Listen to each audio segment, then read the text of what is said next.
going to be doing a heat treat tonight. It's kind of warm out here. It's the coolest evening we've had in a long time, so I thought it'd be a good time to do it. I'm going to be heat treating with a torch.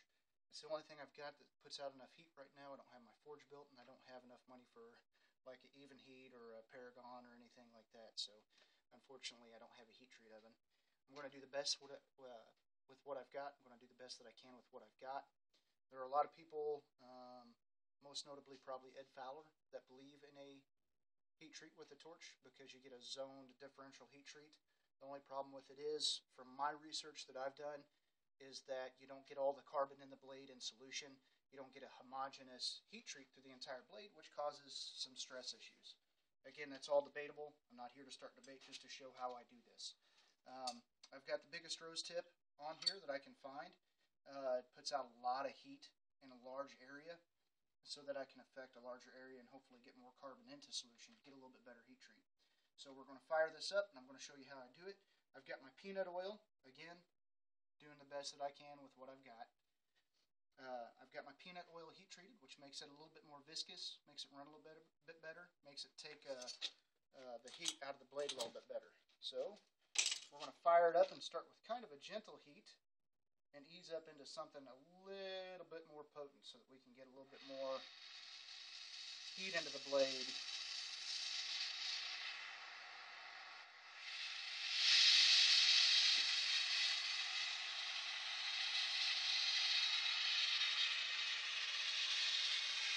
I'm going to go ahead and turn this light off so I can see the temperature come up.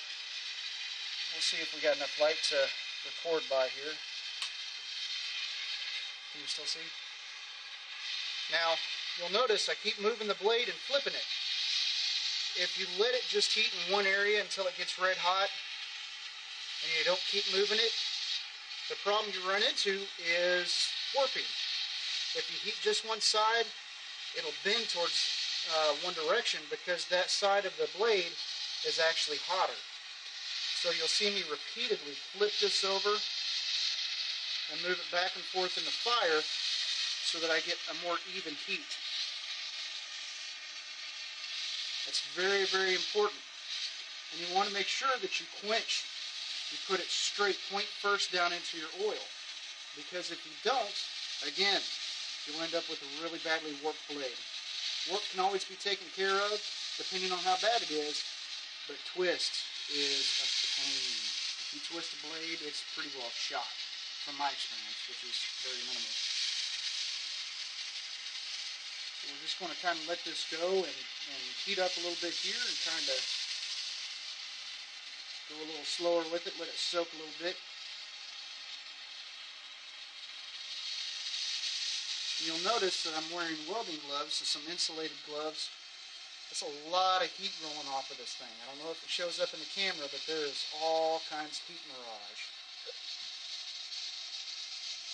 I have done this before and burnt myself really bad getting too far up on the blade or something like that. You really do not want to do that. It is not fun. So I'm starting to see some color. If you look there on the tip, you can kind of see it. I don't know if you can see it, but it's starting to kind of get red into low, dull cherry red. So I'm going to work this just a little bit more, and then we're going to turn her up. And if you notice, I've got my torch clamped in a vise. And what this does is it takes out one more variable. I don't have to worry about my hand moving the torch around and the blade moving too and trying to get them all together and causing all kinds of problems. Yeah, now we're getting some heat going. You want to be really careful too, because up there around the tip, it's really thin. You can burn that carbon out really fast. You can see we're starting to get up into the getting a little bit more glow, a little more red into it. What we're wanting to do is get up out of the red and into more of the orange.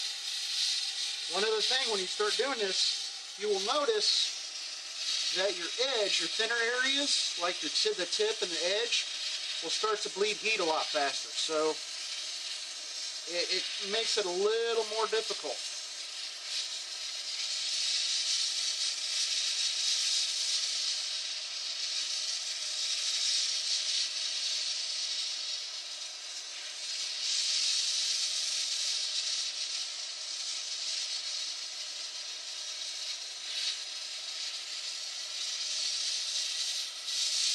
Whew, you can feel that coming through the glove.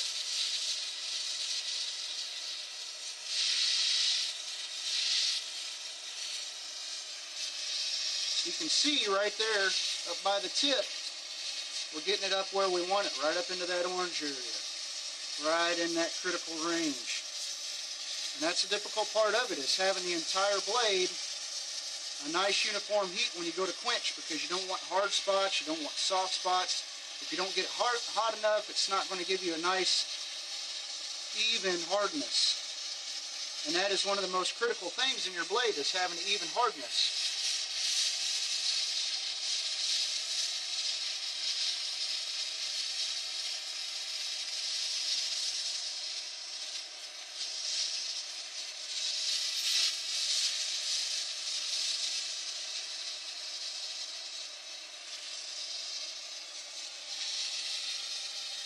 Alright, we're starting to get close now. Hopefully we don't run out of battery like last time I tried to do one of these. Turn it up a little bit more.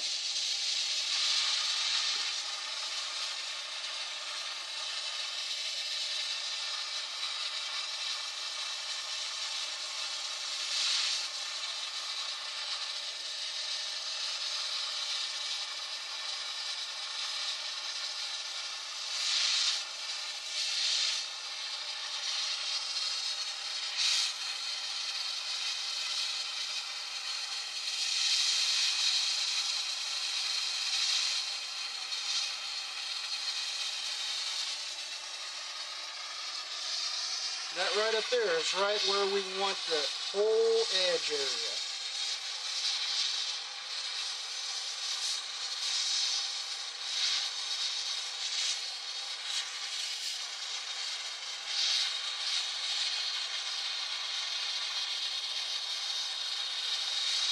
I would like to thank my lovely wife for taking care of doing this for me.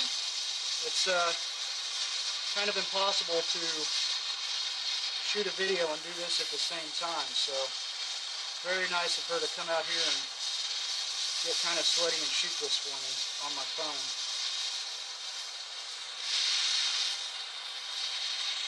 Alright, we're almost there. I want to bring that heat back towards the choil just a little bit more. Whew. And that's why I'm wearing the gloves.